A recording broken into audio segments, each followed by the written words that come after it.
So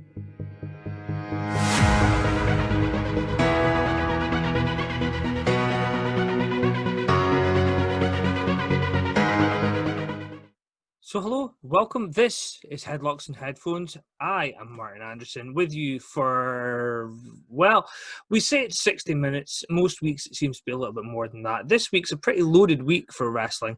And to top that off, we do have a couple of extras this week as well. So Zoey is going to be talking about AEW. And in addition to that, Zoey Styles also has some homework to do. And it's not Mr. Nanny. That's going to come next week. But this week, she's going to be discussing a wrestling video game. So that's going to be interesting later on because, quite frankly, I'm not even sure exactly what she thinks of the first ever wrestling game she played, but let's find out together later on in the show. But for now, let's head to the wrestling news. In recent weeks, WrestleVotes and PW Insider have been discussing the idea that WWE want to take Summerslam out of the Performance Center. Their original plan was, of course, cancelled when several states refused to allow events to happen. We're going to have something about events happening later on in wrestling news. However, SummerSlam isn't going to be taking place in the big venue with the massive crowd that they expected. So the thought was it might happen at the Performance Center this year. But WWE, very clear, they don't want it at the Performance Center. And it looks like it's going to be at Amway Arena in Orlando, Florida. Apparently, the preparations are being made for the show to be there, with or without a crowd. The interesting thing here is AEW are starting to allow fans into the venues. I say venues, they're really using the Jacksonville Jaguars Stadium.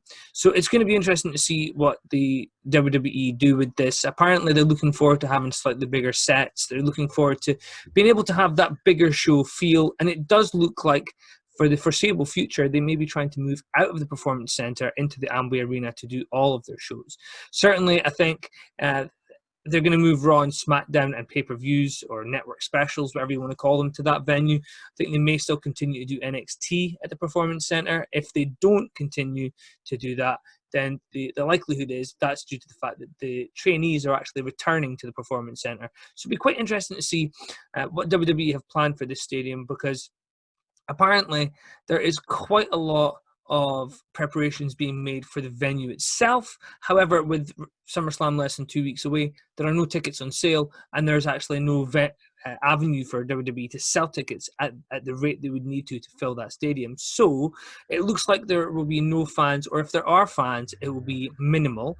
In addition to that, apparently they are looking to copy the model being used by several other sports and to have virtual fans in there. Now, whether they do this for free and people just send videos of them sitting going, or if they plan on doing it live over Zoom or several other sites which have been used by various teams in various sports. So WWE do have some plans moving forward of how they're going to get themselves out of the Performance Center. So that's going to be quite interesting to see when it does eventually happen.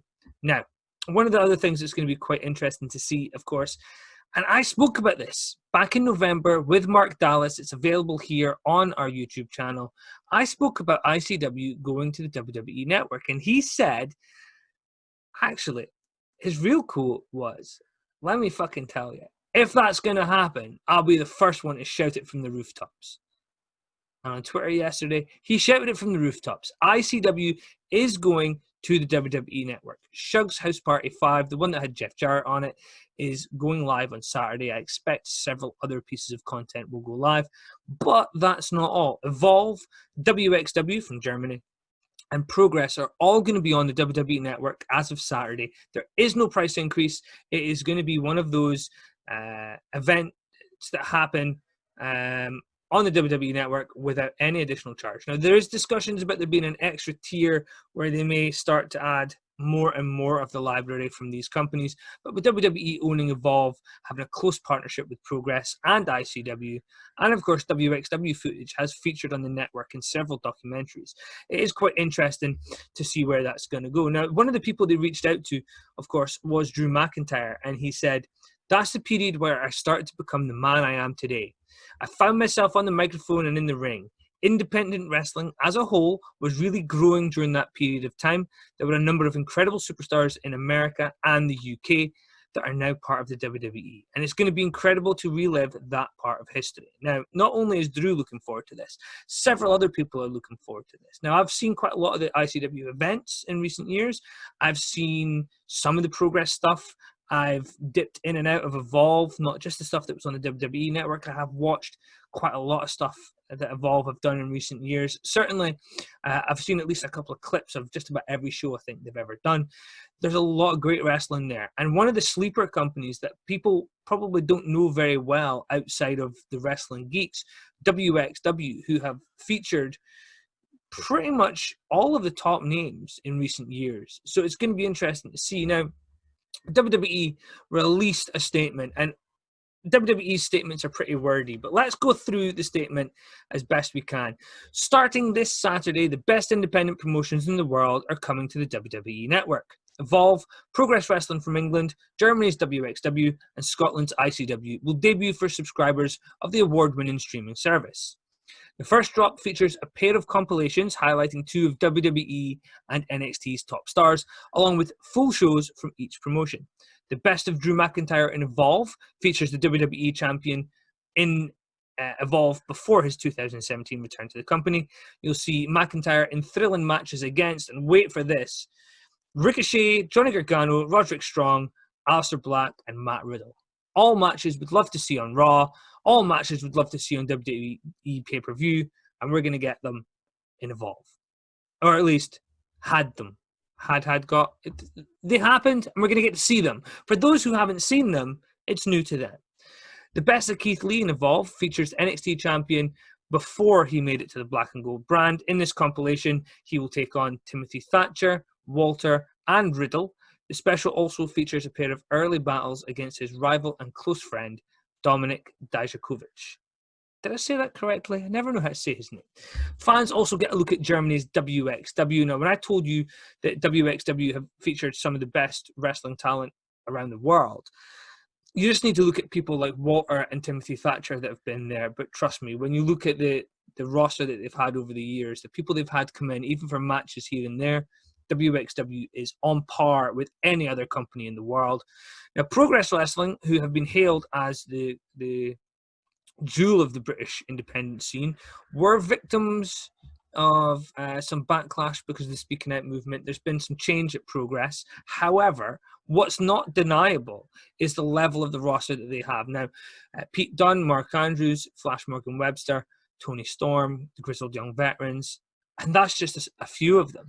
There's also Walter and Dragunov and several others who have gone through the Progress system, Mustache Mountain especially, being two guys who, quite frankly, the fact that they're not mentioned in that press release, possibly down to the fact that they were part of the Speaking Out movement and WWE don't want to draw attention to them. But ignoring that factor, WWE are going to be adding one hell of a lot of great content, especially when you get to Shug's House Party 5, which sees Jeff Jarrett as commissioner, NXT UK star Piper Niven, as well as Grado. Yes, Grado is going to be on the WWE network, and quite frankly, I'm excited for the Americans who perhaps watched Impact and saw a slightly comical version of Grado to get to see the comical side of him, obviously in ICW, where he gets to be more of himself.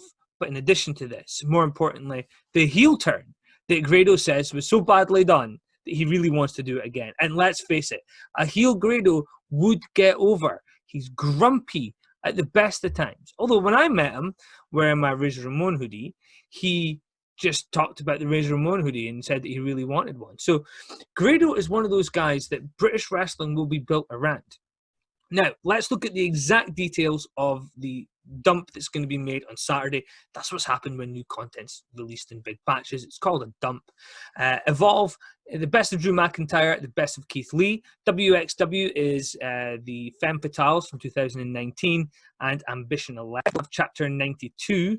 And we're going to have Shug's House Party Night 2 released for ICW. Now, there is talk of quite a lot more content coming in the next few months. I know that ICW are probably going to want to retain their Fight Club show on their streaming service, but to have access to ICW on the WWE network is going to be great. Now, the thing that I'm looking forward to, as much as I'm looking forward to seeing Grado on the WWE network and seeing what people in America think of the real Grado, not the Impact Wrestling Grado, I'm looking forward to hearing their opinions of Billy Kirkwood. Now, for me, Billy Kirkwood is one of the best stand-up comedians that Scotland has, and to see the effort that the ICW have put into their commentary, and knowing they have Billy Kirkwood, it'll be interesting to see how he comes across, because one, he swears, two, he's got a very thick Scottish accent, so that'll be quite interesting. Now, moving on, this week ICW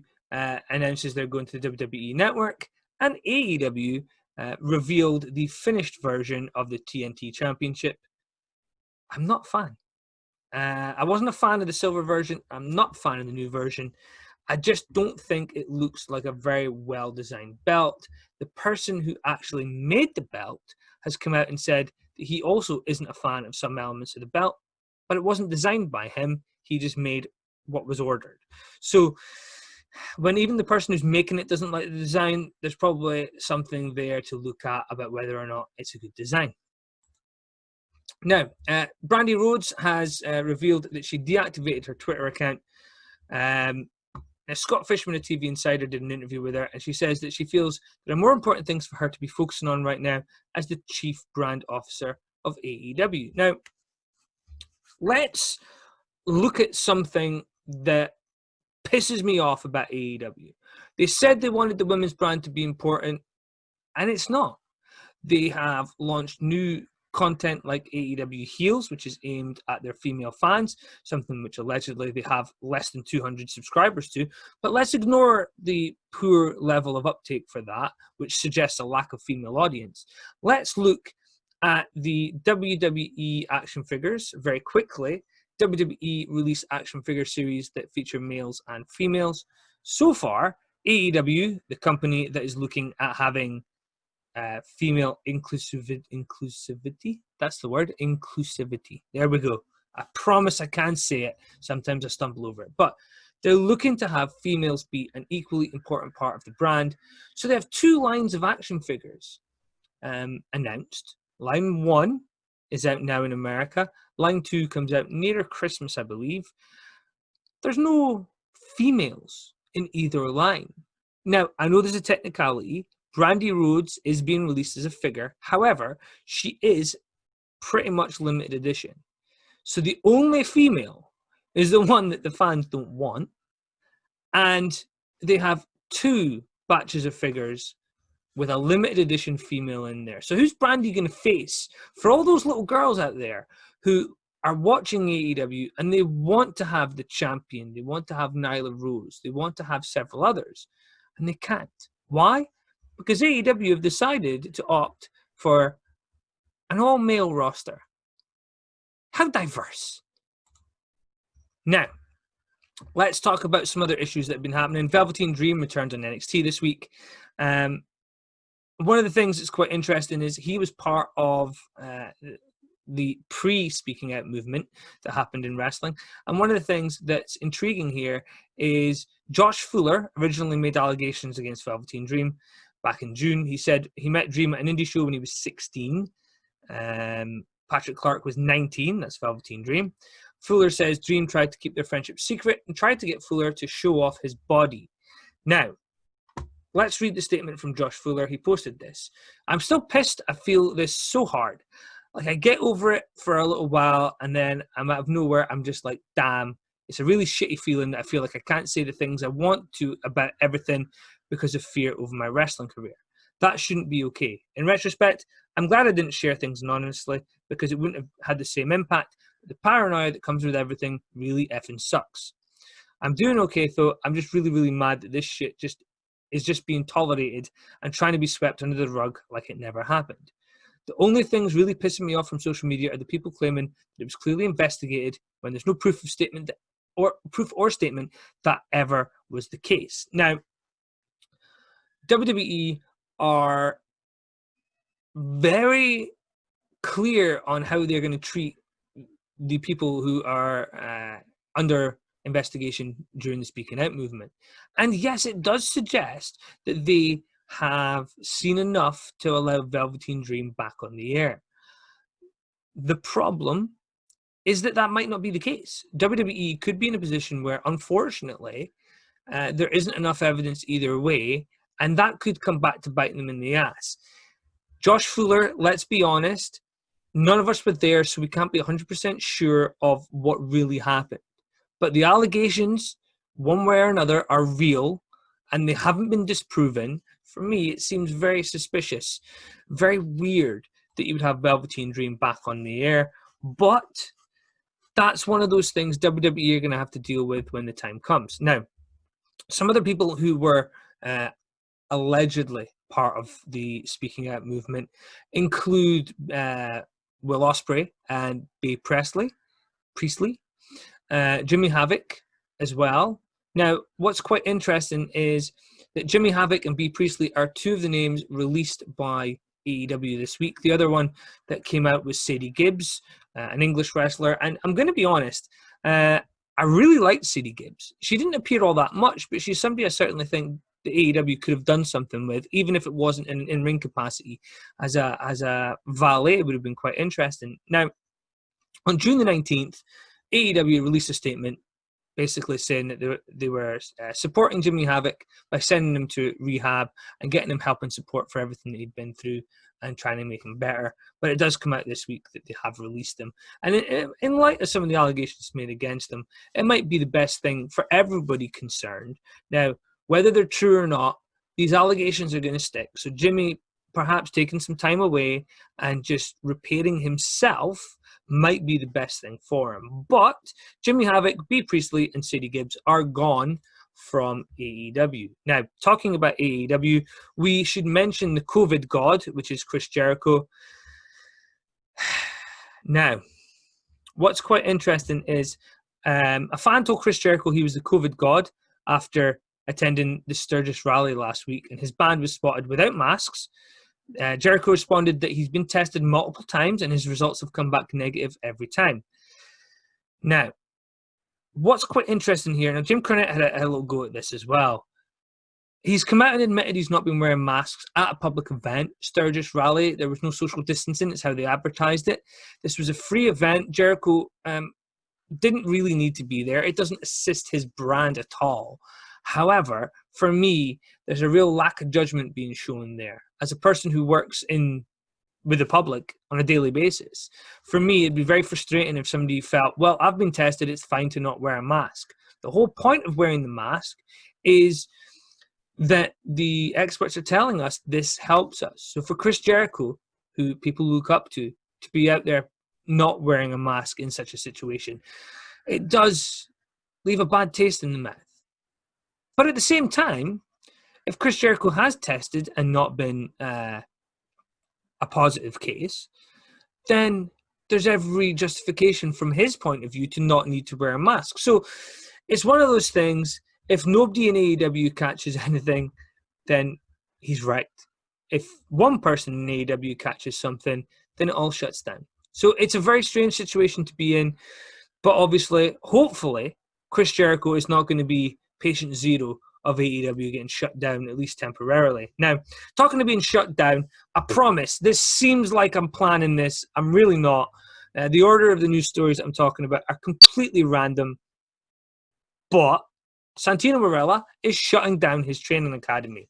Now, again, I'm going to read out the statement from him. So I have news, both happy and sad. To give you some backstory, I've been searching forever home properties up near Georgian Bay for quite some time now. Years, to be honest. We were hoping to make the move in about 3 years' time. Properties that intrigued us were not easy to come by because Anna and I had specific items that were important to each of us. Long story short, the right one appeared out of nowhere this weekend and we jumped in. We're moving to our dream home. It checked every single box and there were many. That being said, this means that we're also moving, modifying and scaling down our family business, Battle Arts Academy. The stars seem to all line up at a moment's notice. My sister's moving to Wasaga Beach in about a week. The real estate market in GTA is booming. Surviving COVID meant another 5 years of insanity that, quite frankly, I'm just not willing to go through anymore. The phrase I use is, the juice isn't worth the squeeze. There are other factors too. The passing of my brother really hits hard, and I just want to spend more time with my family. Also, my dad is not well, and my baby son is soon turning 2. So, Santino, moving on from the wrestling school, and to be honest, I didn't like Santino Marella. Having met the real guy and seeing him out of character, he's a nice guy. So if he's moving on to the next stage of his life, let's be happy for him. Whether you're in Camp Cornette and you think that Santino was a joke who destroyed the business, or you're in Santino Marella's corner and you support the fact that he was just entertaining and he was doing the role that he was assigned, the fact that he's happy and moving on to the next stage is something we should be happy for him. WWE often has guys that leave bitter, and he left with his head held high and moved on to something new. So let's be happy for Santino Marella. Now, this is the thing that's quite interesting. WWE Superstar tweeted earlier today that he just received a check. Now, he doesn't state where the check is from, and he's not kidding about something. He asks, do I even bother cashing it? Because you received a check for $1. $1. I'm assuming this is WWE because it's his main employer. But $1, why even bother? Why not just let that roll over to the next one? For me, it seems weird that you would waste your time sending a $1 check. If you're sending a check, it costs more than $1 to send, doesn't it? So that seems very weird. Just one of those funny things that happens in the wrestling landscape. Not quite as bad as WCW, who were sending out checks for $0 and 0 cents, which, whilst discussing this with wrestling historian Bradley Craig a few weeks ago, he actually stated that whilst that sounds ridiculous, the likelihood is that the check was in a sealed envelope. The person at the WCW offices would never have seen it because of confidentiality. So when that was sent out, it wasn't sent out as a waste of time. It was sent out as a check that printed off the computer, gets sealed up, and nobody sees it. So it's quite possible that that would happen. You would hope there'd be a system in place where it wouldn't print off a check for $0. But there you go. Sometimes office admin, not quite something that people take very seriously. But you don't think about stuff like that. But WWE sending out that $1 check, it's probably the same process WCW went through. They didn't check because they're not allowed to. Confidentiality means the office worker is so far removed from the active roster that they would never see the checks of the active roster, so there's nothing for them to leak. Now, we're talking about low pay. Again, this seems like I've meant this, but it's accidental, I promise. According to a report by Fightful, some new WWE superstars who've been called up to the main roster from NXT have not received new contracts. In most cases, wrestlers who start appearing on Raw or SmackDown get a bump in pay instead of what they make as part of the developmental brand. Now, many of the wrestlers are also working lighter schedules than they were in NXT before the pandemic started. That's because WWE can't have live events. The likelihood is that the new contracts will be offered along with extensions in the coming months as things begin to ease and we go back to having perhaps not live shows, but a more regular schedule with some of the roster coming back full time. It'll be quite interesting to see what happens because that's kind of the selling point of the developmental brand. You'll be paid a little bit less, but you're going to learn the WWE system. And then when you get called up, that's when the big checks come. So hopefully some of these people who are on slightly lower checks, now it's easy to tell who they are. They'll be the people who just got called up from NXT. So it'll be interesting to see what happens as their contracts. If they don't get renewed, you may see some of them asking for the release. Whether they're going to get that or not is a slightly different story. Now, the last two things we're going to talk about in the wrestling news section, not quite news, but they are wrestling stories.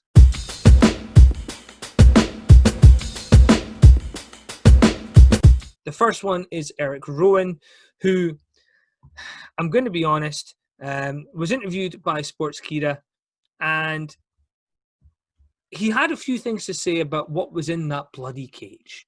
Now, he had his first match on Raw against Seth Rollins, and it was a Falls Count Anywhere match, and he was made to look strong. He was then sent to the UK, and he was going to be carrying a cage from that point forward. So,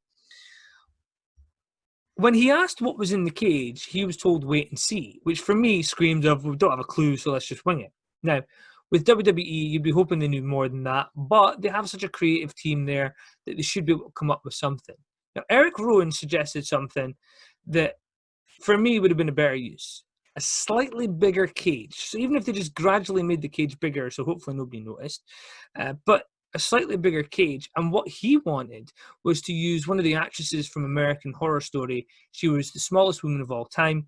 Now, obviously, he said the idea that he had was to build a slightly larger cage, and when unveiled, it would be a smaller woman inside the cage. Obviously, there's a lot of negatives to doing that story. Certainly, WWE, I think, would receive some backlash to it. However, it would have been more interesting than the animatronic spider that they did feature. It certainly would have been better than the plan they had, which was to have a babyface destroy the animal. And apparently, said babyface, who was meant to destroy the animal, became a heel, which again must mean Seth Rollins based on the timing. So it looks like WWE came up with this idea out of nowhere, had no plan of how they were going to end it, and then suddenly decided to end it in the lamest possible way. Sounds exactly like what WWE would do, though, doesn't it?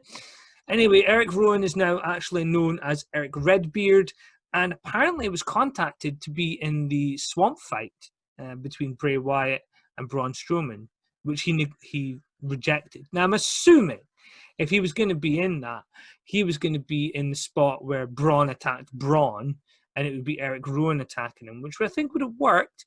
But if you've just been fired from a company, do you really want to go back and start doing stuff for them? I get why Heath Slater did it, put him out in the shop window, and probably because of how good he was, made him a little bit more valuable. Certainly think Impact Wrestling knew they were getting Heath Slater, but for them to see right before they get him, literally days before, he's in a main segment against the world champion on the flagship show of the biggest company in the world, it doesn't hurt their brand at all when Heath Slater did that. So Heath, a very clever man by doing that appearance. Now, let's talk about clever. As anybody who knows me, I'm a massive Bret Hart fan. He has a series called Confessions of a Hitman, who I'm going to be getting that show, but I want to wait for them all because I want to be able to binge watch them. I believe they're on episode 13 now, and he was talking about Shawn Michaels and The Rock. You can also throw Triple H in there. Now, let's again do some quotes here because it's the best way to tell this story. Bret Hart on Confessions of a Hitman said, "I remember Shawn Michaels coming into the dressing room and dressing down poor Dwayne. Shawn came in and just dressed him down and chewed him out. And I believe HBK told The Rock to never do a top rope dropkick ever again because that was his move. That's what he was mad about. And then he slammed the door and walked out." Now, The Rock was deflated because in those days, Shawn had a lot of weight.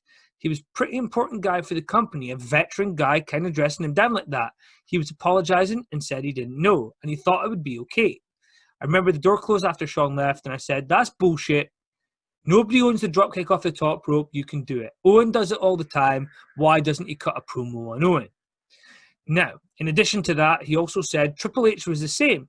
He was always out to get The Rock. Shawn was out to get him, and they just worked on him, and worked on him, and worked on him. And I left. Rock was still in the doghouse with those guys. They wanted him out as bad as they wanted me out.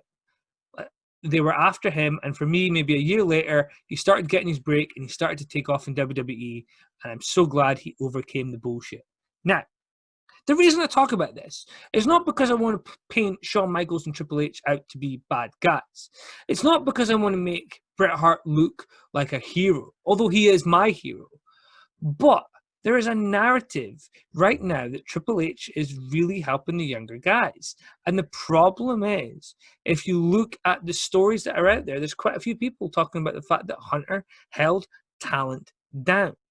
Now, Ken Doane is somebody who allegedly was held down by John Cena, but there's allegedly quite a long list of talent that Triple H held down or didn't get the push they probably deserved because Hunter felt they weren't ready.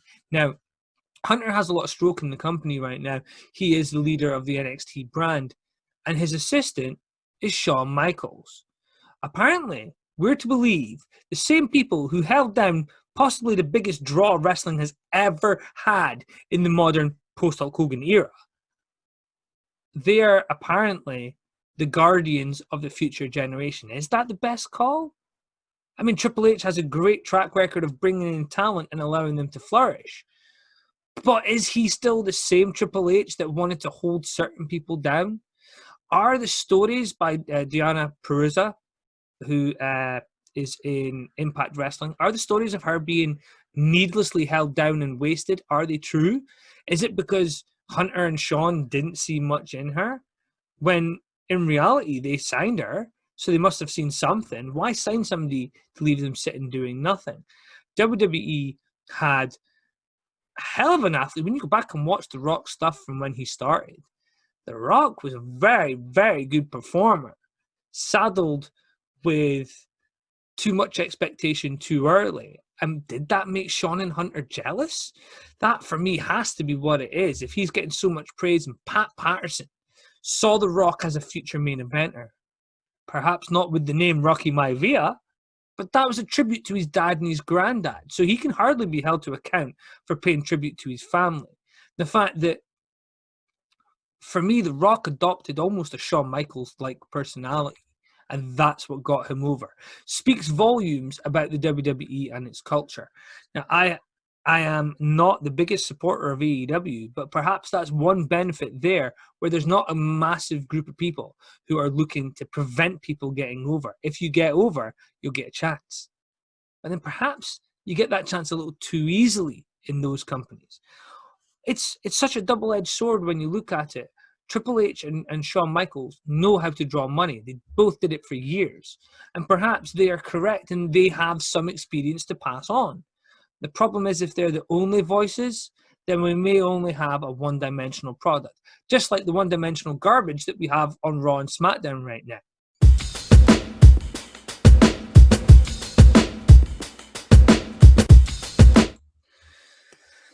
Now, it's been quite an interesting week on TV. Haven't managed to catch Impact this week, so we will catch up with Impact brand next week. However, we do have something a little extra this week. Let's talk about SmackDown, and let's get the feedback from somebody who is not a normal watcher of SmackDown about what happened. Now, let's look at some of the stuff that happened.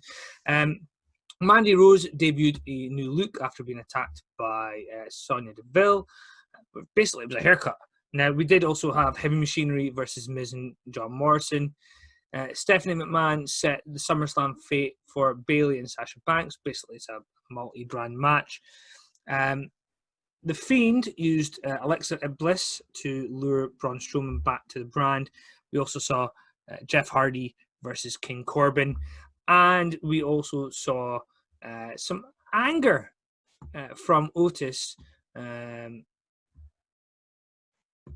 because Miz and Morrison mocked Mandy Rose for her new haircut. Now, that obviously stemmed from the fact that Sonya Deville was on the dirt sheet that week. And we also saw Lince Dorado versus Cesaro, Matt Riddle versus Sheamus, which was a solid match. But for me, there's two main talking points on SmackDown, and they are obviously the Alexa Bliss and Fiend stuff that's been happening. And of course, Big E and this push to get him ready for the championship, or at least that's the appearance. Now, for me, I'm a fan of Big E. I think it would be great for him to get a shot. Whether he wins or not may come down to who else could be involved in that match. Perhaps the Fiend may cost Braun the title, which would be quite interesting. Now, let's move on, because one of the things that I've shown quite a few people this. Obviously, producer Zoey Styles saw the last segment of SmackDown last week, which was Retribution, and she found it less than impressive, particularly for a brand that had the Hacker, which has now disappeared, and now suddenly Retribution are on both brands. Personally, I thought it looked interesting to start with, but then it just seems like a rehash of the Nexus.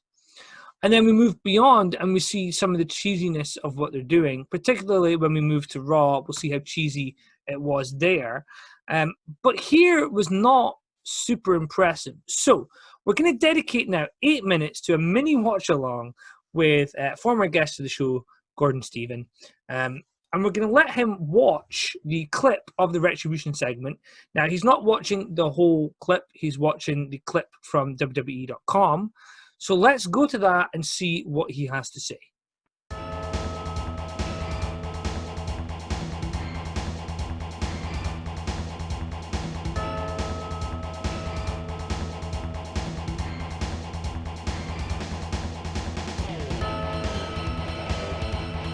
So, you've asked me to have a look at the latest happenings on SmackDown with the Retribution stuff, and you've asked for my opinion on it. And as someone who's obviously a fan but doesn't watch exceptionally often. Okay. What's upsetting? How is it? It's some people in a ring.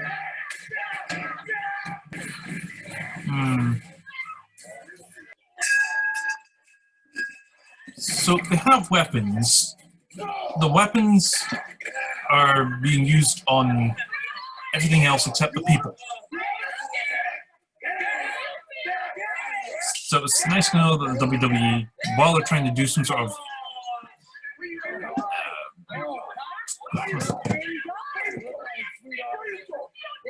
some sort of like, I won't say activists, but they're not really activists, they're just assholes.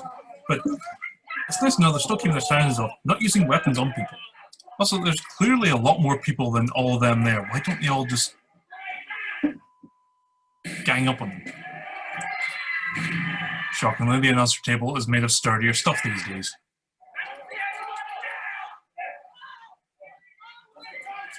Okay. Let's get rid of that. So,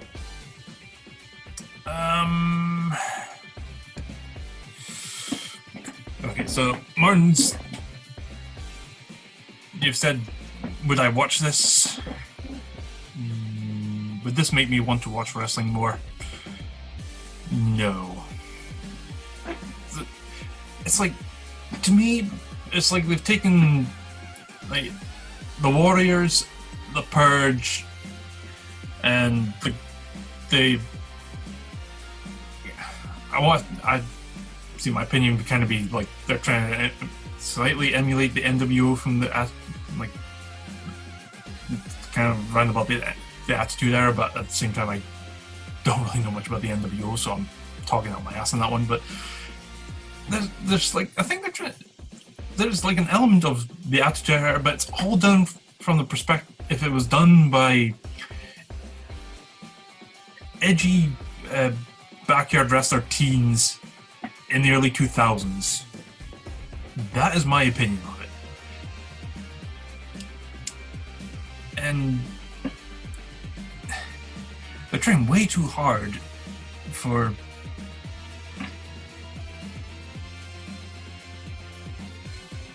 blandness. So boring. What are they trying to accomplish with it? It's like, okay, fair enough. You got all people all wearing the same like black pajamas. I say pajamas. Same black outfits, weapons, trying to look intimidating, and they come off like whiny bitches. It's like, it's seriously, it's like they're trying to be edgy teens. It's like, it's literally how they would do this type of thing. This is my opinion on that. That's all I can really say about it. I would not. It doesn't make me want to watch wrestling. It doesn't make me want to watch anything. It just makes me want to go outside and better myself in humanity, just so we don't have to do more of that.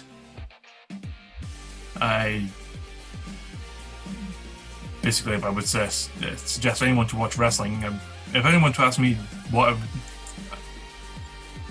if someone was to ask me what should I watch if I'm watching wrestling, I would direct them after, it was like even before, during, and slightly after the Attitude Era, not so much anywhere else. Watch all the old stuff. I'm trying to figure out who actually wanted this on screen. Because I have trouble believing... I don't know. It doesn't make me want to watch it. No. Now, it's been quite an interesting week on TV. Mandy Rose debuted a new look after being attacked by Sonya Deville. Basically, it was a haircut. Now, we did also have Heavy Machinery versus Miz and John Morrison. Stephanie McMahon set the SummerSlam fate for Bayley and Sasha Banks. Basically, it's a multi-brand match. The Fiend used Alexa Bliss to lure Braun Strowman back to the brand. We also saw Jeff Hardy versus King Corbin. And we also saw some anger from Otis because Miz and Morrison mocked Mandy Rose for her new haircut. Now, that obviously stemmed from the fact that Sonya Deville was on the dirt sheet that week. And we also saw Lince Dorado versus Cesaro, Matt Riddle versus Sheamus, which was a solid match. But for me, there's two main talking points on SmackDown, and they are obviously the Alexa Bliss and Fiend stuff that's been happening, and of course, Big E and this push to get him ready for the championship, or at least that's the appearance. Now, for me, I'm a fan of Big E. I think it would be great for him to get a shot. Whether he wins or not may come down to who else could be involved in that match. Perhaps the Fiend may cost Braun the title, which would be quite interesting. Now, let's move on, because one of the things that I've shown quite a few people this. Obviously, producer Zoey Styles saw the last segment of SmackDown last week, which was Retribution, and she found it less than impressive, particularly for a brand that had the Hacker, which has now disappeared, and now suddenly Retribution are on both brands. Personally, I thought it looked interesting to start with, but then it just seems like a rehash of the Nexus. And then we move beyond and we see some of the cheesiness of what they're doing, particularly when we move to Raw. We'll see how cheesy it was there.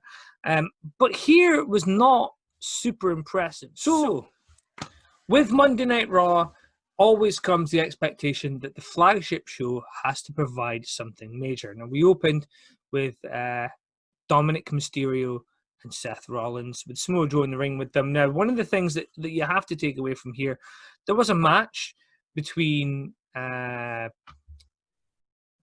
and Murphy.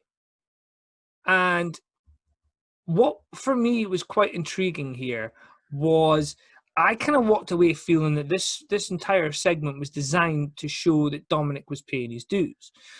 And he got tied up in the ropes and they beat him with a cane on the belly and on the back.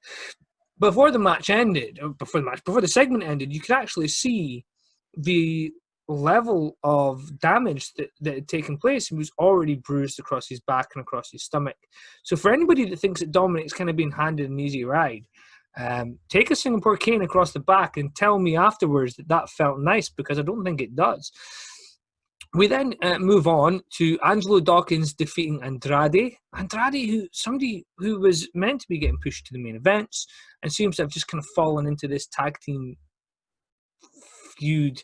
It's not great, but big win for Dawkins over somebody who the company very much hold in high regard. Bianca Belair defeated Zelina Vega, and this is the part that gets a little bit frustrating because they've now done a poisoning angle. Last week, remember, Montez Ford passed out in the ring, and the allegation is that Zelina Vega poisoned Montez Ford. Yep, that's exactly what happened. They poisoned Montez Ford. It's very hard to defend a brand that poison somebody on the show. Anyway, let's move on. We then saw Apollo Crews crash the VIP lounge. Now, for me, this was Apollo Crews' best promo in a WWE venue. He came across very well, and for me, he looked like the star that we saw him as on the indie scene. Before he came to WWE, he was just on every show. So it's great to get to see exactly what he looks like. Before he came to WWE, Apollo Crews was a standout on any independent show he was on. So it's great to see Apollo Crews actually starting to do that here. He did lose to Shelton Benjamin, but there's no shame in that. We then saw the Viking Raiders and Ricochet and Cedric Alexander defeat Akira Tozawa and the Ninjas. Now, before this, you had one of the Viking Raiders being told they were cute, and then the one who's married to Sarah Logan being told not so much. This was because of the underground appearance last week, by the look of it. That's what they're basing it on. But the takeaway from this match was merely set up to allow R-Truth to dress as a ninja and get the distraction pin on Tozawa and become the new 24/7 champion. Peyton Royce defeated Liv Morgan after a botched interference from Ruby Riott, but it wasn't botched interference. She got up on the apron to prevent Billie Kay from actually interfering, but the referee, in getting Ruby Riott down, Liv Morgan turned around, there was a distraction, and that's how the match ended. So they're still teasing the tension here. Do you know what? With the addition of Lana and Natalya apparently as a tag team out of nowhere for no reason, and nobody's enjoying this. If you are, you're wrong. You're very, very wrong. You cannot be more wrong unless you were Michael Cole. But I think Liv Morgan and Ruby Riott as a tag team, I think if they can get past the issues they have and work as a team, the fans will like that partnership. So the WWE have the potential for a very interesting set of tag teams, particularly with Lana and Natalya. Natalya could be a great way to actually help Lana get over as an in-ring performer rather than just that screeching ex-partner of Bobby Lashley. Now, Raw Underground happened this week again with Riddick Moss looking very strong. We then head to Asuka defeating Bayley to earn her Raw Women's title match against Sasha Banks at SummerSlam. Now, Bayley didn't look happy when this match was kind of put upon her by Sasha Banks. So they're still teasing that tension between the two of them. I honestly think that Bayley needs to be the heel and Sasha Banks is a babyface when they do eventually break up, which has to happen. Arturo Ruas knocked out the competition on Raw Underground, and I'm going to be honest, he's older than he seems, but he was doing the capoeira stuff that is brutal. When you see it in UFC, it comes across really well. He is definitely somebody who this competition style stuff is designed for.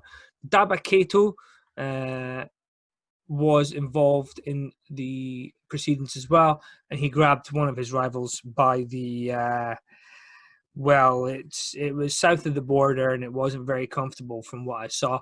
But he looks really good. He's Babatunde, who was actually involved for a little while as well. So there's plenty there to see him getting over every week. Obviously, as we get back to having a full roster, it's going to be interesting to see which people are called up who maybe managed to skip having to be full-time active members of the NXT roster. I certainly think the NXT have a great roster, but seeing some people go through the system and not have to be on air there and just make their debuts, Daba Kato is certainly somebody that WWE would be behind. We saw Shayna Baszler look strong against three people, which was impressive and probably the best use for Shayna Baszler right now based on how the women's division is. She could legitimately beat Bayley and Sasha quite easily, so it makes sense to try and keep her away from them whilst keeping her on screen and keeping her exciting. We then saw Retribution, who apparently had flipped over a car, a little bit cheesy. They had also thrown a cinder block through the front door of the Performance Center, and you had a security guard run up to them and say, "You need to go home." And they started to shout at the referee and then threw a cinder block through like teenage boys. To be fair, if they wanted to get over, what they needed to do was throw the goddamn security guard through the window. You throw the security guard through the window and people are going to pay attention. You also need to tell every member of Retribution to shut the hell up. And this is where we get to possibly my favorite thing in wrestling this week. We had Randy Orton versus Kevin Owens, a match that Ric Flair set up last week. Now, Kevin Owens always looks good in these matches, and he was designed purely to put Randy Orton over, and there's no shame in that. It was an RKO for the victory, and that's not the bit that really intrigued me. So the bit that intrigued me was if you watch the segment again, you'll see Randy Orton tell Ric Flair to turn his back and walk away. When he grabs the mic and he starts talking and telling Ric Flair how much he loves him, and Ric Flair was the person who stuck by him and nobody else would, you could tell that Ric Flair was going to get attacked at that point. That's how Randy is. The thing that intrigued me and the beauty of this was Ric Flair's promo. I mean, if you watched that promo and you didn't have a tear in your eye, you're not human. But for me, it was great to see Ric Flair getting a chance to deliver something that was heartfelt, and obviously playing on his reputation for being a bit emotional now as he gets older. But clearly there's some health concerns for Ric Flair. When the low blow came from Randy Orton, Randy grabbed him and helped him down. Very good use of deception to make it. It's within character for Randy to do that. But at the same time, it helps Ric Flair as well, prevents him from getting any sudden jolts that might make him ill. Now, some of the things that Randy was saying, thank you for everything, I love you, all that kind of stuff, brilliant. If this stuff isn't tugging on your heartstrings and showing that there's an internal conflict there for Randy, just like there was with Edge, just like there was with Christian, then, it's not wrestling you want to watch. It's videos on YouTube that last 3 minutes because you have no attention span. The storytelling here is brilliant.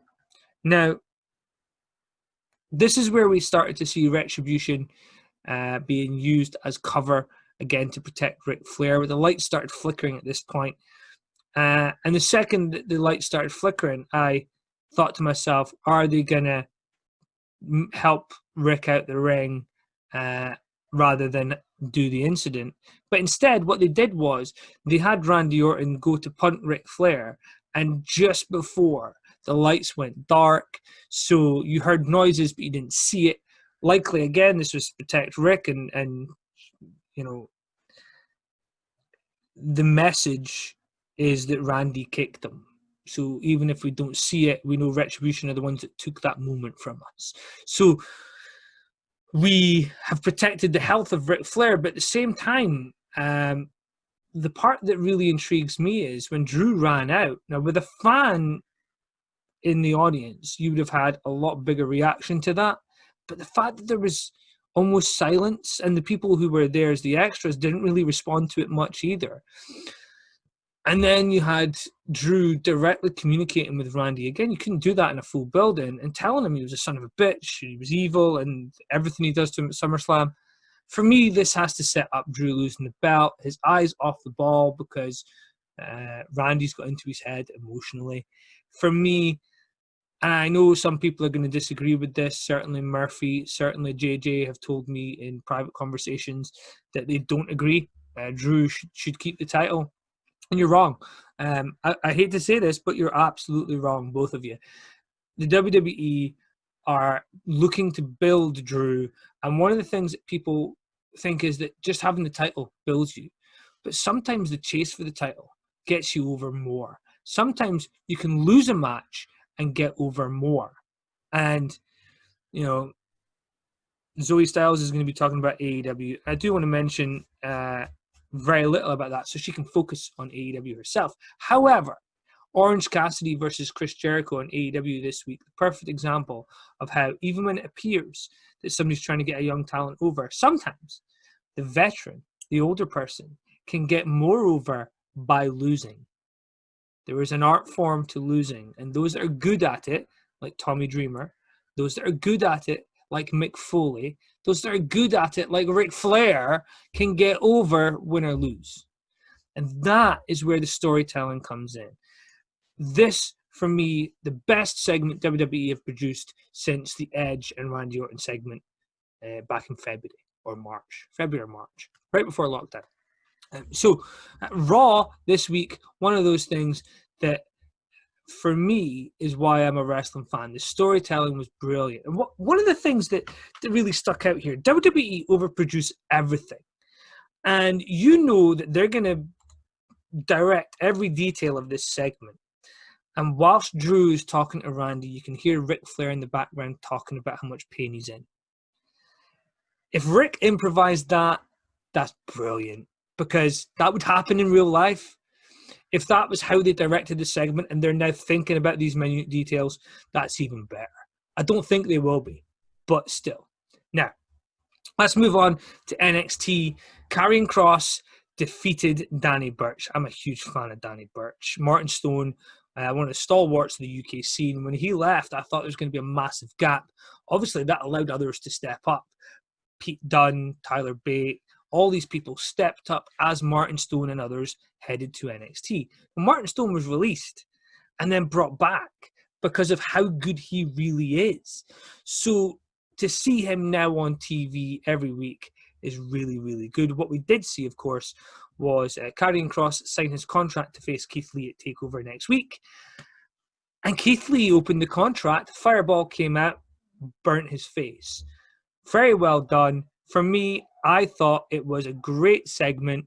It made Karrion Kross look strong. This is another example, like I was just talking about on Raw. Somebody can lose and still look good, which means next week or the week after or whenever, Danny Burch can appear on TV, and he had a good match against a very good wrestler. Now, for me, Karrion Kross is somebody who could potentially fall into the same bracket as Mark Merrow, but hopefully his ability will come across.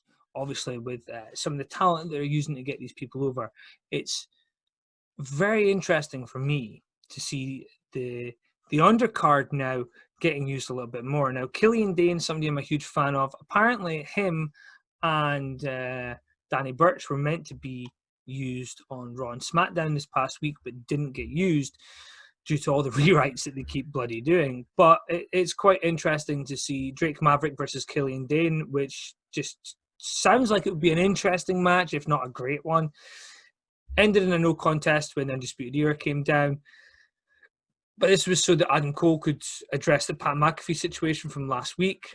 Now, I'm a huge fan of Santos Escobar. The way that they did his reveal and took off his mask a few weeks ago, I'm a big fan of his. It's a big deal when a masked wrestler takes off their mask. So they have real faith in him in terms of being able to deliver. I certainly think his promo skills will improve. I certainly think that his in-ring ability is all there, and he is ready to go as a future top guy. The two people that are with him, Joaquin Wilde and Raul Mendoza, I think if you were to start building them as a tag team, they would do quite well. But I think they're going to be used for, at least for a little while, as his lackeys. And I'm fine with that. That works well for me. Santos Escobar is the Cruiserweight champion. I certainly think that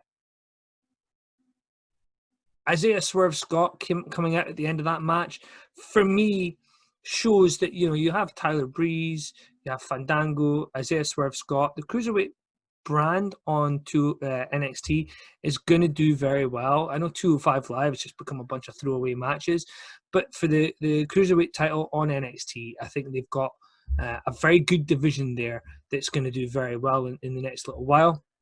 We then had Maya Yim versus Indy Hartwell. Big fan of Maya Yim. Not seen much of Indy Hartwell, although she has the look that WWE like as well in recent years anyway. So that'd be quite interesting to see what happens with her.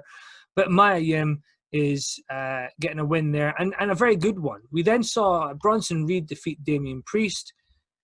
I'm a fan of Damian Priest. I really want him to get a bigger push. I know he's been featured in matches and stuff quite a lot.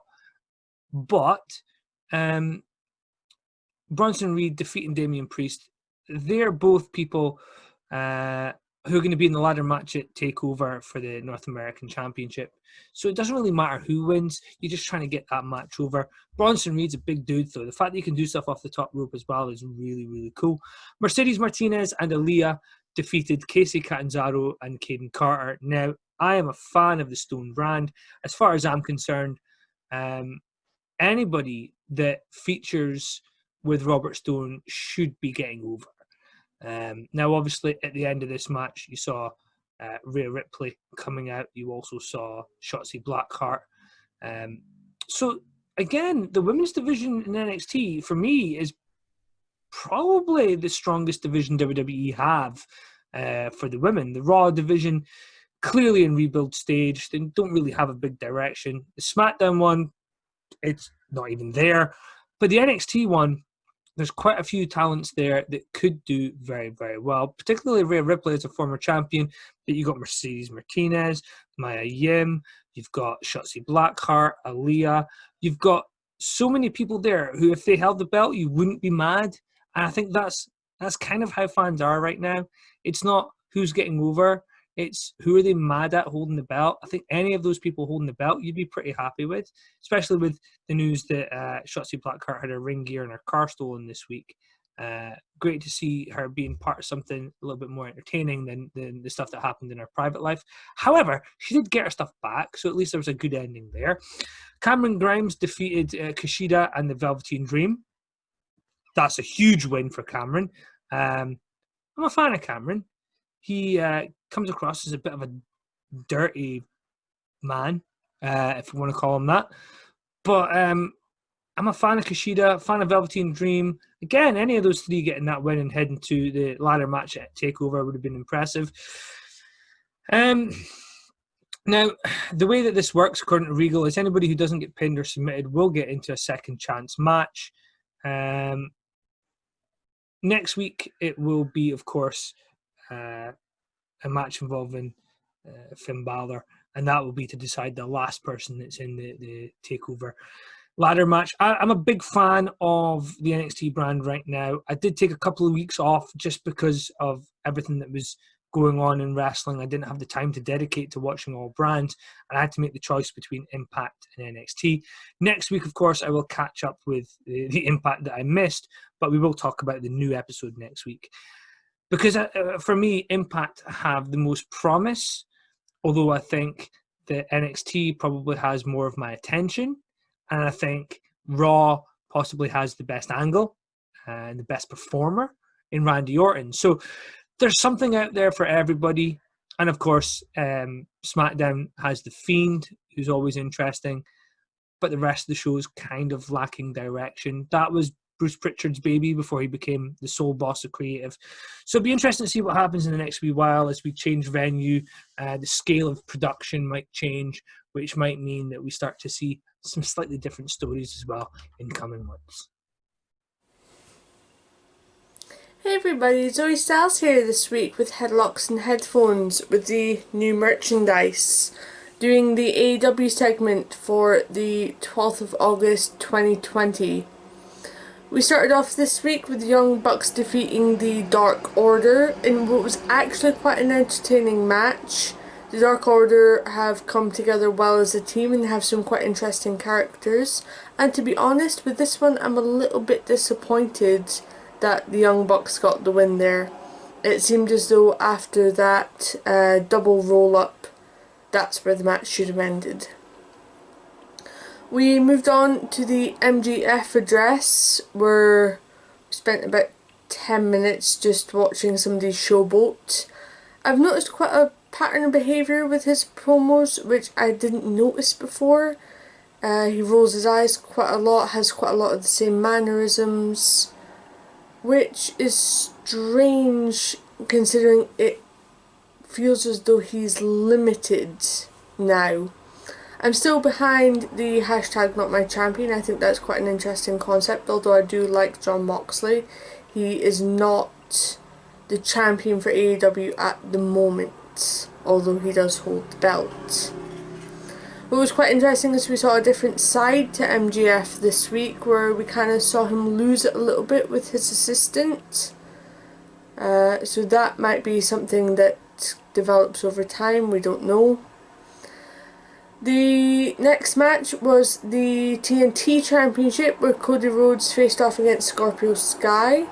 Quite an entertaining match again, this one. There's a lot of chain wrestling in AEW, which on the whole I quite like. I think that's something that's missing a little from the WWE product.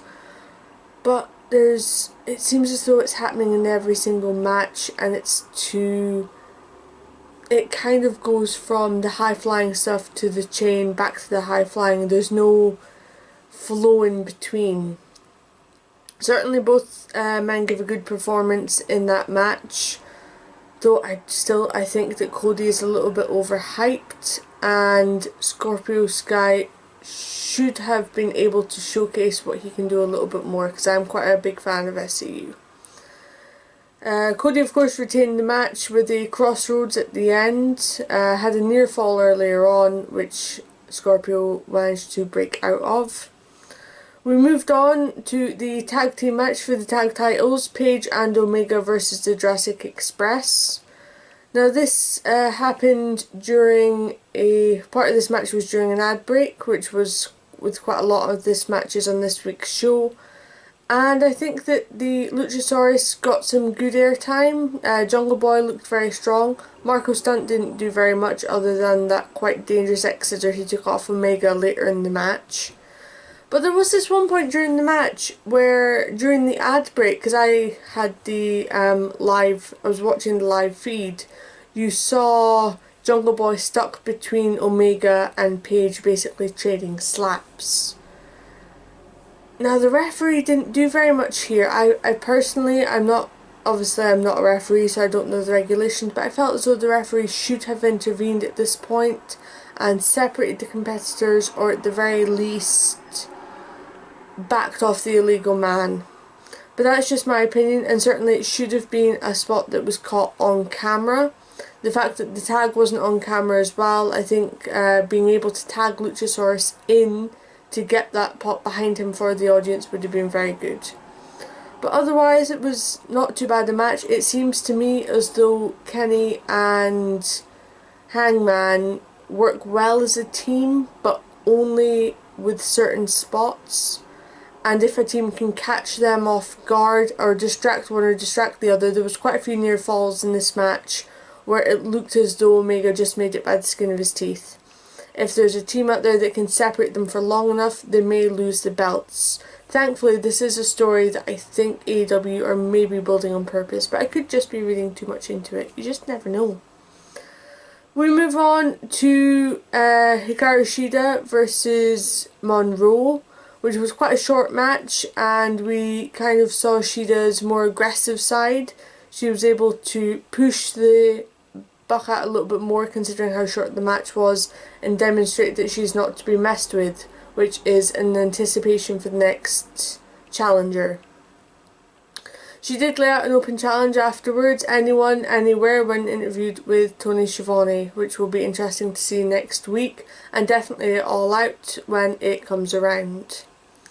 And then we go on to the tag team celebration, I think, which was quite an interesting one. We had, of course, Tully and Orn come out, and the Rock and Roll Express, and we had FTR and Young Bucks in the ring. But for me, it seemed as though the entire segment was designed to hype up the Young Bucks. Every time there was a compliment to the older generation gave it right back. I believe one quote from Arn was that the Cosmos couldn't handle how good the tag teams are. Now, I know those aren't the direct words, because to be honest, I've forgotten off the top of my head. But to give that much hype to a tag team that, while are well decorated, aren't the same as 3D, they aren't the same as Road Warriors, they still have a while to go to get to that level, I feel was a bit overdramatic. The one thing I did agree with in this segment was Tully's point that although FTR and the Young Bucks may want to stride around and say they are the best, neither of them have tag team championships around their waist. None of them have title gold. Which is a very valid point. Unless you have the belt, are you really the best? And we'll see what this evolves into later on. We then moved into the quite disturbing segment that we had with Lance Archer and Jake the Snake, which I felt was actually quite disrespectful this week. We saw Jake trying to give a promo in the locker room with Lance kind of losing it behind him. And then you can't hear what Jake's saying really during this segment, which I didn't think was very fair.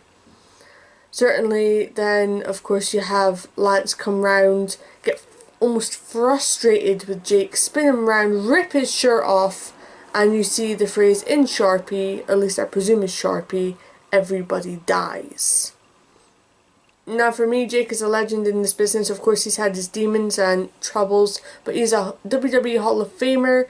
He's to be well respected, although he didn't really hold gold himself. He certainly elevated those who did, and he was the standard bearer for a very long time for the company as a whole.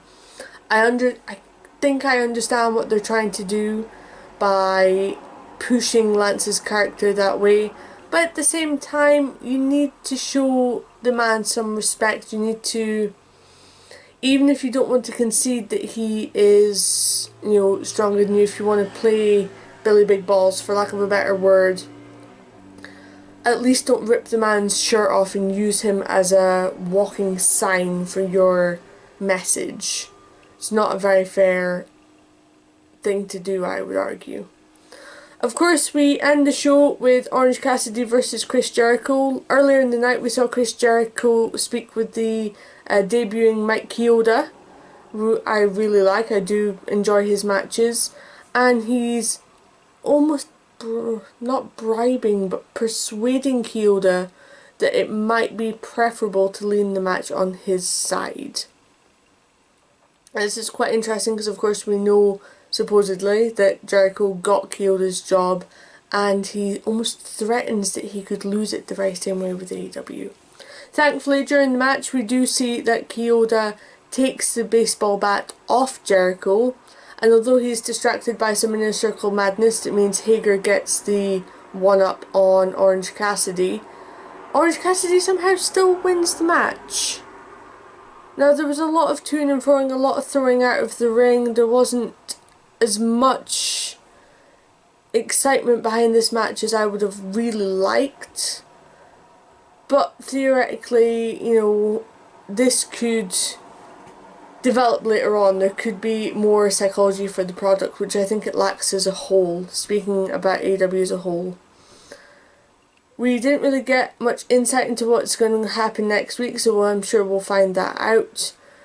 But really, on the whole, AEW for me is still lacking that psychology, those overarching storylines that make you want to sit up and go, right, this happened in A, this happened in B, and therefore these things, they make sense. There will be a DVD about it in 10 years' time documenting AEW's history. But that's just me, I think that there's a lot to be done for the product. There was a lot of waiting around during the ad breaks, which you would understand if somebody was kind of in a rest hold for a while. But it seemed as though there was an ongoing competition to see who could hold someone in a vertical suplex for the longest. But again, I'm not one of the guys, I don't know. It's just the way it appeared to me. Tune in for the rest of the show, hopefully. If you disagree with something I've said, if you think that AEW is just simply the best and you think that I'm a WWE mark, get in touch, let us know. Certainly my husband has his own views on AEW, as you probably know if you've heard the show in the past. But we are on Facebook, we are on Twitter, we are on YouTube. Let us know what you think and get in touch. And no doubt I will see you next week. Thank you.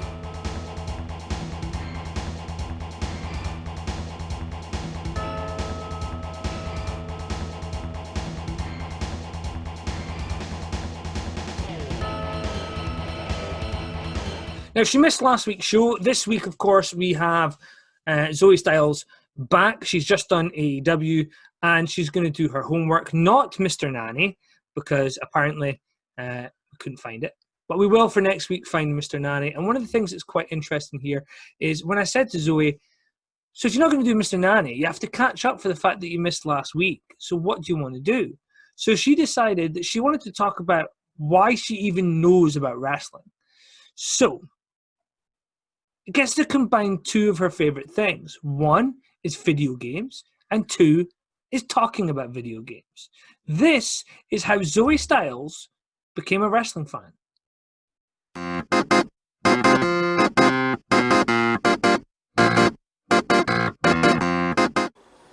Hi everybody, Zoey Styles here this week with my own segment, which is my background into wrestling.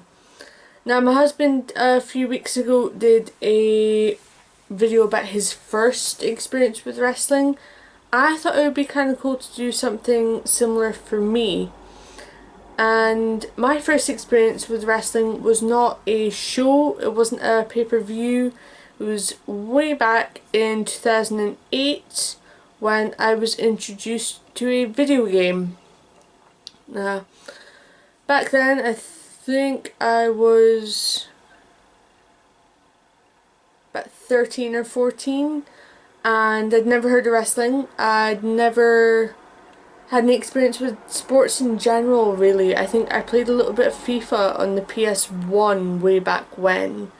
But I was always raised as a Nintendo fan when I was little, and I do still have a massive video game collection because that is actually my passion, where, you know, wrestling is my husband's. I'm definitely a massive wrestling fan, but back when I was first introduced to it by a couple of friends of mine who were my next door neighbours, they were really into the shows. They were really, the person, let's call him Sean, was next door and he really watched the tapes live. He went to the shows, he had some of the merch, none of the belts which we now own of course.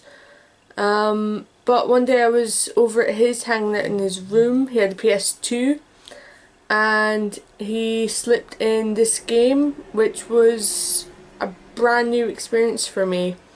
We had a friend that lived upstairs as well, it's called Corey, and Sean and Corey would, you know, take me down and I'd just be, there was this game where you kind of got to pick from this wide variety of people, and I'm pretty sure back then if you were setting up a Royal Rumble, say, because it was a WWE game, when you were setting up a Royal Rumble, if you chose a girl, which I did at the time because, you know, I was young and I thought, hey, a girl would be fun, you could only really stand at the ringside and cause interference.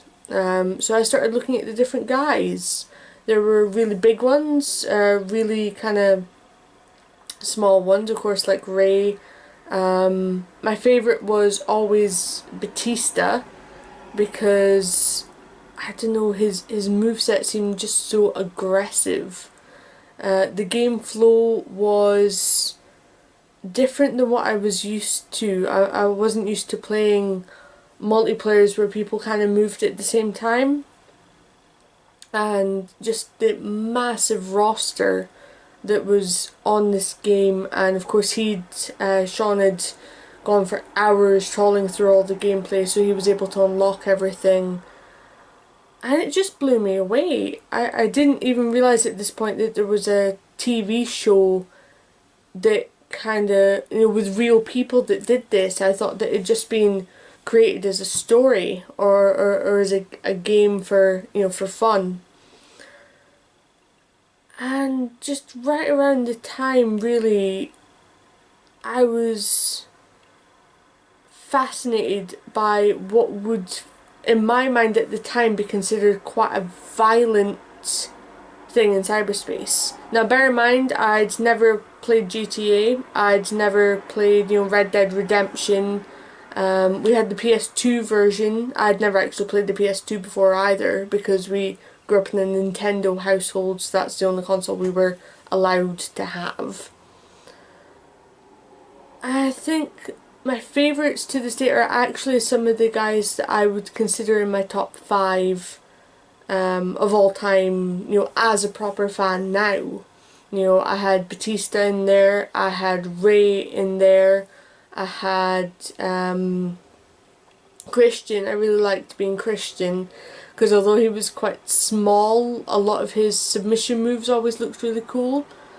And the in-game dynamic was always like quite difficult to master. You know, you'd have the 1, 2, 3 where you'd have to press the button to kick out, and I never really knew how to do that. I couldn't get the timing right for it, and it used to frustrate me so much that Sean and Corey were so much better at the game than I was, because I didn't really understand that they'd actually spent 100 hours playing it non-stop just to get everything they needed to get. What fascinated me, I think, most about this game was made by THQ, was the different kind of matches that you could get from the game. There was this match where you had 24 people in the ring all at the same time, and the game couldn't really process it all that well, so you could only have 6 in the ring for it to not lag. And then you had the Royal Rumbles, there was tornado tags, and the fact that you could actually, with tag teams, be in the corners of the ring and play as both people and swap in between as well. You could be in the ring as one person, swap out to the other person to do something, because the computer would take over the first person. I was never really good at playing with people, so we never really teamed up. And I got my ass handed to me way more times than I would like to admit. And to be fair, to this day I'm still quite bad at the other WWE games that have been out, because to be honest, I don't spend enough time trying to get to grips with them. I'm always fascinated with Animal Crossing, because it's so easy. You pick flowers and grab fruit off trees. But I think what I really liked most about this, although we always played multiplayer, the thing that I loved most about this game was the career mode that you were able to do.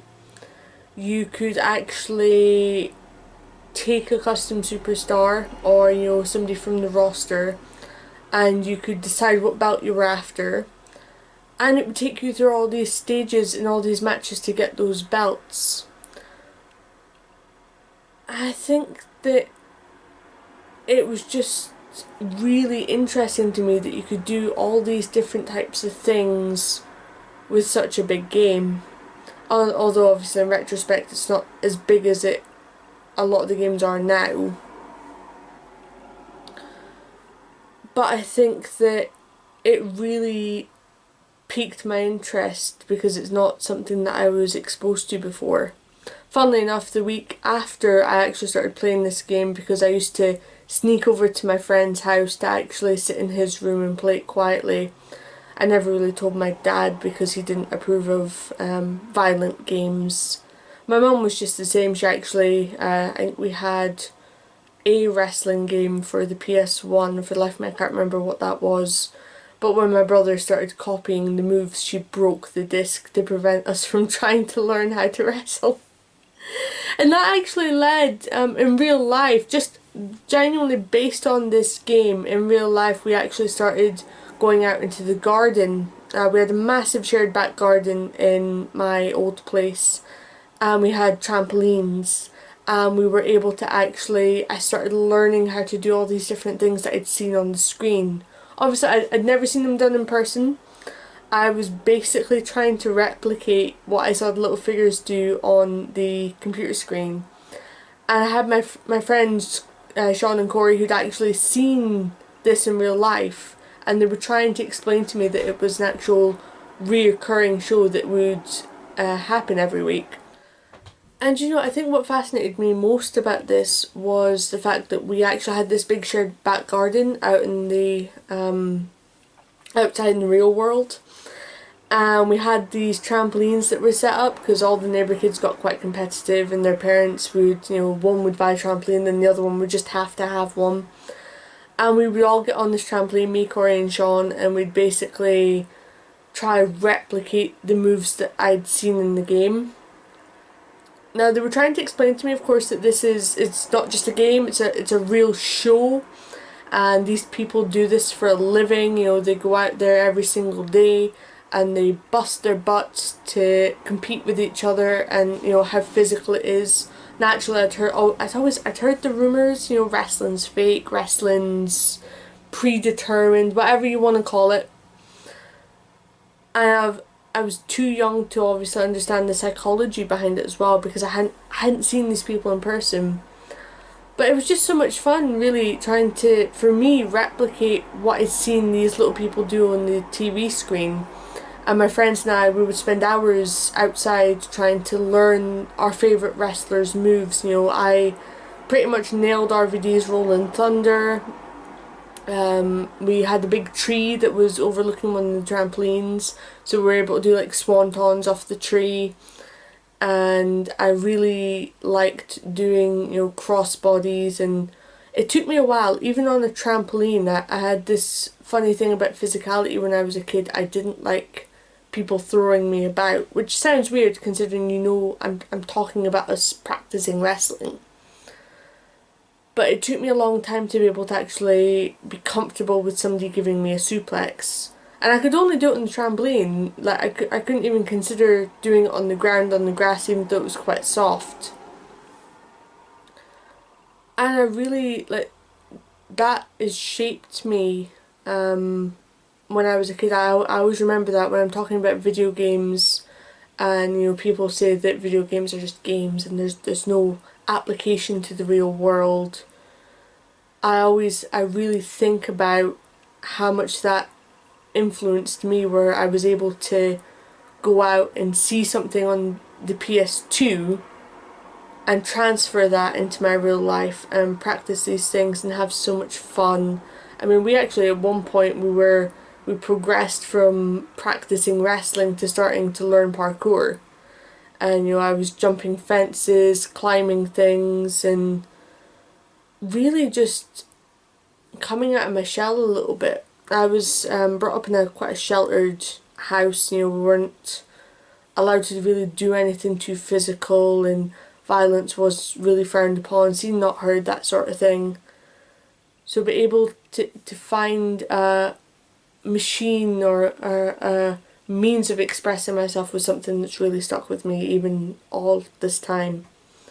I got a bit jaded when I got older. When I met my husband, I was 17 and was quoted as saying, "Is that not men touching each other up in spandex?" Which to this day I regret, because as a social science student, as a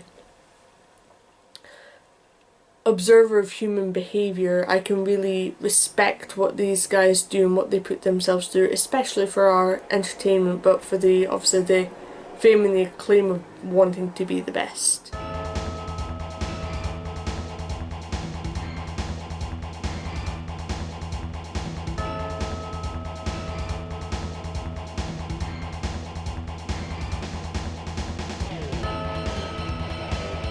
Hey everybody, Zoey Styles back for the game review for my segment, which is all a little bit about me. If you got my last part and you heard me rant a little bit about my childhood and what actually got me fascinated about wrestling, then you'll know that I was discussing a game that really got me interested in the sport, and although I didn't know it was a sport at the time, just the concept as a whole and actually how it helped me grow as a person. And that game was THQ Nuke's SmackDown vs. Raw 2009. Now, although it was 2009, of course, it came out in November 2008, which is why my memory was a bit sketchy of it for a while, because I was still quite young. And on the whole, it's a very enjoyable game. Definitely a step up from the 2008 from the year before. And we can see that the graphics have improved. There are so many more new features to the game that you wouldn't have seen before. Tag features like hot tags, tornado tags, all these different things that you can do with the characters. I believe there were 60 new characters in this game for the roster that you were able to play as and enjoy. But I think the biggest thing for this one is the Road to WrestleMania that they introduced this year, where they basically could take 7 different characters, and it was just limited to the 7, but you could take 7 characters and progress with them on their own personal journey. The distinct feature about this is that it was the first game to actually make your choices count. So if you were, Hunter could join DX or he could join Evolution. John Cena had this brawl where he didn't know who was attacking him, and there was all this story that developed because each story was written for the characters, had cutscenes and all this different music to make you feel as though you were really part of the game. The choices, I think, is the most fascinating part about this game. Even just in the general use when you're doing your career modes, your actions during the matches influence what your stats become and what improves. So for example, if you're a heavy steel chair user, your stats for steel chairs will go up exponentially compared to those for brawling. If you don't move around much, your speed won't increase very much, but you'll have a higher defense, for example. Which I think this was the first game in the series, although it was the 10th game in the SmackDown vs. Raw series, it was actually the first one to incorporate this so well. The career mode was obviously the same as it has always been, but there's been some expansions on that. So you could, although there were no cutscenes and there was no kind of interest with this particular part, you can take a character, take the belt, and you can just go for it and put whoever you want with whatever belt you want. The downside to this is, of course, that you can have one character have every single belt, but hopefully players will be smart enough then to do that. It came out on the PS3, the Xbox 360, PS2, and the Nintendo DS for the first time, but it was the PS2 version that I had actually played,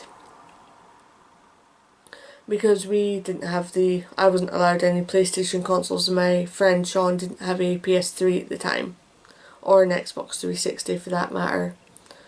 The most fascinating thing about this game, other than the stats in the road to WrestleMania, I think, is the fact that you could start some highlight reels as well. Now these reels, although what you can do now in the modern games is you're able to create videos for your character and put them down when the entrance is playing. But this one was the first to create a community feel for the game, and you were able to share videos you'd created of your character with other players, and you could view theirs as well. Certainly a big step toward online multiplayer and creating a general community of people who could share content together.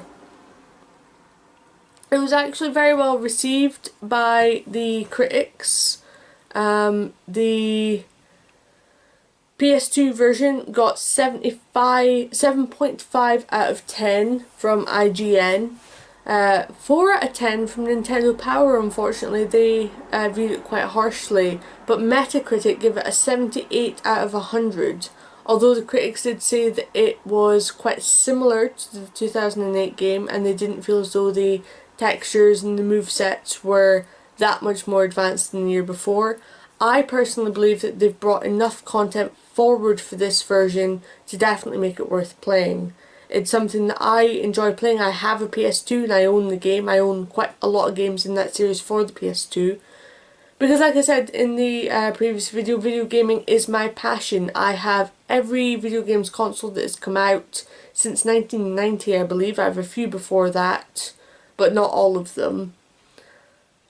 And PS2 is one of my favourites because, of course, it's the first time I played Sims. It's the first one I played SmackDown vs. Raw on as well. And you had things like Time Splitters on there too, which was a really, really fun game, and I wish I owned that one. That's one that I don't have.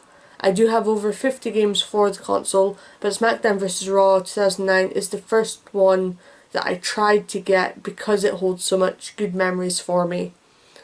If you guys have a wrestling game that you'd like to talk about, or one that's your favourite, I think for me one of the more modern ones that I really enjoyed was the 2K13, which I believe is the Paul Heyman one with CM Punk on the cover. He wrote that storyline specifically for Punk himself, and that was one that I really, really liked playing because there was that, extra story out there. But if you get in touch, if there's a game that you really think I should play, or a game that you guys have been playing recently, again, let me know. Let me know what you think, and you can talk to me about games as well as wrestling, and get in touch with wrestling as well. Headlocks and Headphones, YouTube, Twitter, Facebook. Just get involved and let us know what you think. Thank you.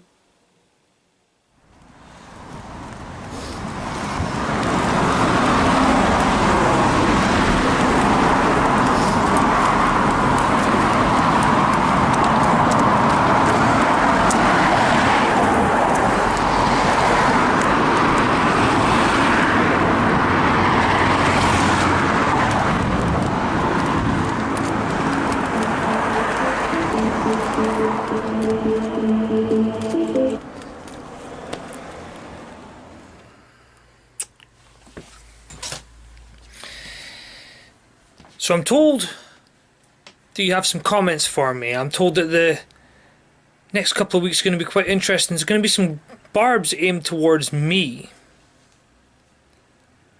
That's interesting. You know where my bodies are buried.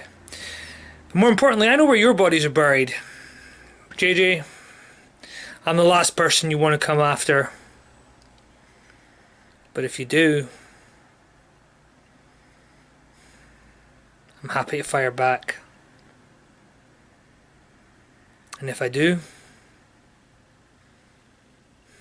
much like Murphy said, it's you that's going to feel the pain, not me. Think wisely. The next step you take defines where you end up. Right now, you have a friend.